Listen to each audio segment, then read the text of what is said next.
Good morning students. आज हम science की वर्कशीट नंबर 20 करेंगे। टॉपिक है विद्युत तथा परिपथ। ठीक है बेटा, अब आपने आप ये साइन यहाँ पर देख रहे हैं। ये साइन कौन सा निशान है? ये साइन का मतलब होता है, ये साइन डेंजर का होता है। ये सबको मालूम है, खतरा। अगर ऐसा कहीं साइन लगा हो तो आपको इसको हाथ नहीं लगाना है, इसको यहाँ पर नहीं जाना, क्योंकि यहाँ पर 440 वोल्ट के आसपास होता है। यहाँ पर बहुत तेज़ बिजली होती है। तो कुछ चेतावनी हम समझ लेते हैं। ये चेतावनी का निशान है बेटा। तो सबसे पहले विद्युत तथा परिपथ का सबसे पहले हम चेतावनी समझते हैं। चेतावनी क्या है? कि कभी भी विद्युत स्विच या यंत्र गीले शरीर से नहीं छूना चाहिए। ठीक है, कभी भी आपको उन्हें गीले शरीर से नहीं छूना चाहिए। कभी विद्युत के तारों को नंगे हाथों से नहीं छूना चाहिए। पहले गीले शरीर नहीं होना चाहिए, सेकंड नंगे हाथों से नहीं छूना चाहिए। कभी भी पतंग विद्युत के तारों के पास नहीं उड़ानी चाहिए। जो विद्युत तार होती हैं उनके पास आपको पतंग नहीं उड़ानी चाहिए, क्योंकि उसमें मांझा उलझ जाता है और उससे करंट आ सकता है। दूसरा, कभी भी विद्युत के खंभों या ट्रांसफार्मर को नहीं छूना चाहिए। उनके जो अपने घर के सामने जो ट्रांसफार्मर लगे होते हैं या उनके खंभे होते हैं, उन्हें भी नहीं छूना चाहिए। बल्ब को तभी बदलिए जब स्विच बंद हो या बल्ब ठंडा हो जाए। पहले आपको अगर बल्ब चेंज करना, बल्ब फ्यूज हो गया हो तो क्या करना चाहिए? आपको बल्ब को ठंडा कर और स्विच बंद कर ही आपको बल्ब चेंज करना चाहिए। ठीक है, ये तो थी बेटा चेतावनी, डेंजर, जो आपको सावधानी बरतनी चाहिए। आगे हम चलते हैं। अब हम देखो बेटा, यहाँ पर दो चीज़ें। पहले हम विद्युत के चिन्ह को जान लेते हैं कि विद्युत के कौन कौन से चिन्ह होते हैं। ठीक है, तो चिन्ह देखिए। पहले आप देखो, आपने बहुत जगह पर तार है। ये अगर विद्युत के जो चिन्ह है वो कैसे पहचानेंगे? जो तार होती है वो बिल्कुल सीधी होती है, ये वाली ये तार। अब स्विच ऑन की स्थिति में क्या होता है? जब स्विच ऑन की स्थिति होती है तो उसका चिन्ह क्या होता है? दो तारे हैं आसपास, आजू बाजू दो तारे हैं। ये वाली इधर से तार है, इधर से तार है, और ये बीच में से जुड़ी है, तो ये ऑन का स्विच है, ऑन का सिंबल है। ठीक है बेटा, ये ऑन यहाँ पर ऑन का सिंबल हो जाता है। दूसरा, बल्ब, आपको बल्ब का चिन्ह, ये वाला बल्ब का चिन्ह है। सेल का चिन्ह ऐसा होता है बेटा जिसमें सिर्फ दो ही डंडियाँ होती हैं, एक बड़ी डंडी एक छोटी डंडी, उसे हम सेल का चिन्ह कहते हैं। स्विच ऑफ की स्थिति में क्या होता है? दो तारों के बीच में जो ये छोटा वायर कनेक्ट हो रहा था वो ऑफ का स्विच हो जाता है। जब ये कनेक्ट होता है, जब ये ऑन है, और जब ये हटा हुआ है तो ये ऑफ का चिन्ह है। ठीक है, बैटरी में मैंने अभी आपको बताया था, सेल में दो डंडियां या दो लाइंस होती हैं। बैटरी में आपको दो से अधिक लाइन मिलेंगी।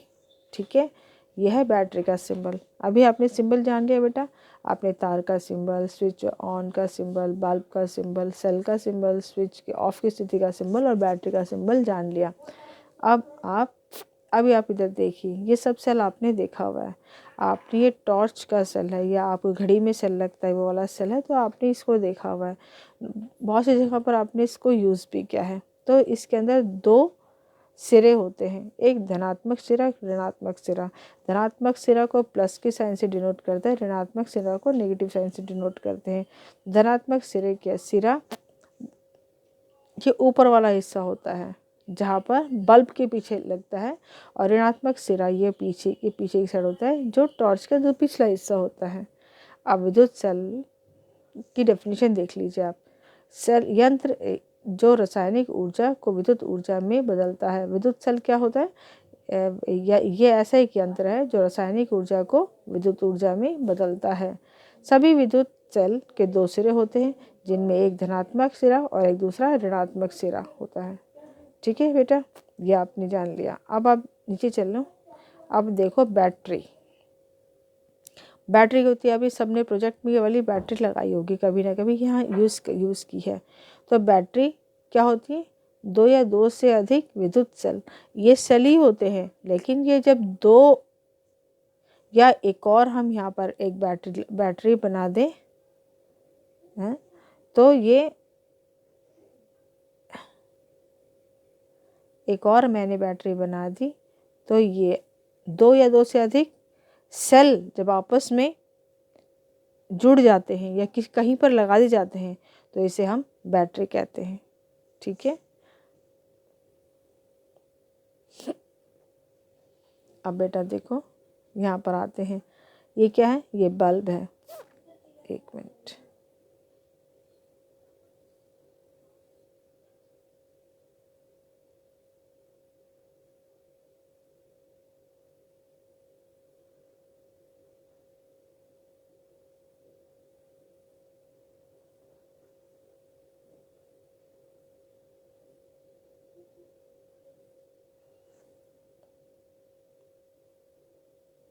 ये बल्ब है। ये बल्ब आपके सभी के घरों में आपने देखा होगा।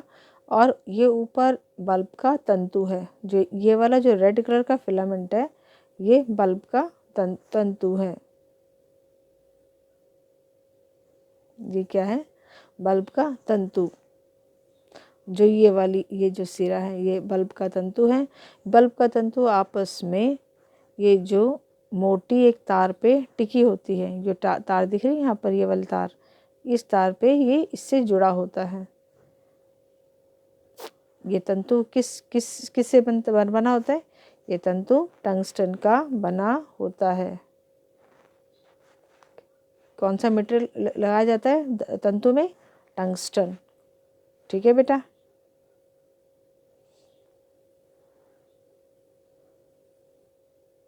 देखो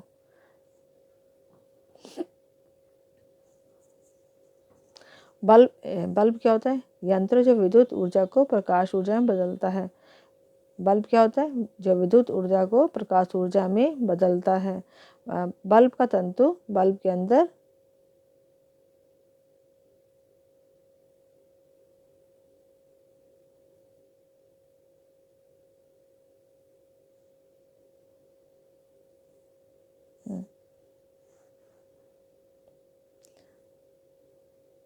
यंत्र जो विद्युत ऊर्जा को प्रकाश ऊर्जा में बदलता है, ये है बल्ब। बल्ब का तंतु बल्ब के अंदर घुमावदार पतली टंगस्टन की तार है।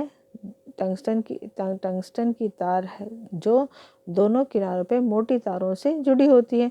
जो साइड में जो तारें हैं, ये मोटी तार है बेटा। ये वाली जो तार है, ये वाली जो ये पर्पल कलर की तार दिख रही, मोटी तार है। इससे जो पतली तार है, ये टंगस्टन की तार है जो जुड़ी है, फिलामेंट। ठीक है बेटा, ये तंतु, इसे तंतु कहते हैं। अब आइए हम कुछ अभ्यास के प्रश्न कर लेते हैं। प्रश्न एक नंबर 1, क्या विद्युत धारा का प्रभाव होगा जब तारों के दोनों किनारों के बीच में की दूरी हो है। उत्तर दीजिए। अगर दो तार हैं, दोनों तार के बीच में क्या विद्युत चल पाएगा जब उनके दोनों किनारों के बीच में दूरी हो? नहीं, क्योंकि आपको पता है जब दोनों किनारों के बीच में अगर दूरी होगी तो विद्युत धारा कैसे प्रभाव करेगी? विद्युत धारा प्रभाव होने के लिए आपको पता है, अभी आपने विद्युत धारा प्रभाव होने के लिए आपको पता है कि ऐसे दोनों तारें आपस में किसी न किसी वजह से जुड़ी होनी चाहिए। तो अगर दोनों तारों में दूरी होगी तो विद्युत प्रभाव नहीं होगा। इनका जुड़ा होना ज़रूरी है। दो तार है नहीं बेटा, इस साइड भी तार, एक तार भी तार है, बीच में से आपस में एक छोटे से तार से जोड़ी, फ्यूज से जोड़ी हुई है, या कोई भी दूसरे वायर से कनेक्ट की हुई है, तो इनका जुड़ा होना बहुत ज़रूरी होता है। सेकंड क्वेश्चन,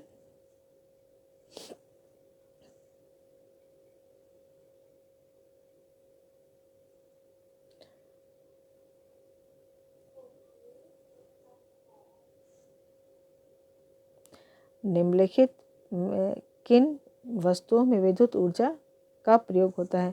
अब देखो नीचे, पंखा, गैस, चूल्हा, फ़ोन, वॉशिंग मशीन, टेलीविज़न, किताब, कंप्यूटर, टॉर्च और फ्रिज। आप सबको पता है आपके घर में सारी चीज़ें हैं और आप सब इनको यूज़ करते हैं, तो आपको पता है किसमें बिजली लगती है, किसमें विद्युत नहीं लगती। विद्युत का मतलब बेटा बिजली, किसमें बिजली लग रही है किसमें नहीं लग रही, आपको छांट कर कॉलम बनाकर लिखना। जैसे पंखे में बिजली लगती है, आपको मालूम है पंखा में बिजली लगती है, और दूसरा आपको पता है वॉशिंग मशीन में बिजली लगती है। इस तरह सब सब छांटेंगे, फ़ोन में लगती है एक दफ़ो, और कंप्यूटर में, ये सब आपको छांट के खुद से लिखना है। Very good. और उसके बाद प्रकाश, थर्ड क्वेश्चन है, सेल के 2 सिरों के नाम लिखिए। आपको सेल के 2 सिरों के नाम लिखने, तो आपको पता है 2 सिरों के नाम कौन से, धनात्मक सिरा और ऋणात्मक सिरा। तो सेल के 2 सिरों के नाम, ये वाला क्वेश्चन नंबर 3 है। ठीक है बेटा, यहाँ पर ये क्वेश्चन नंबर 1 था।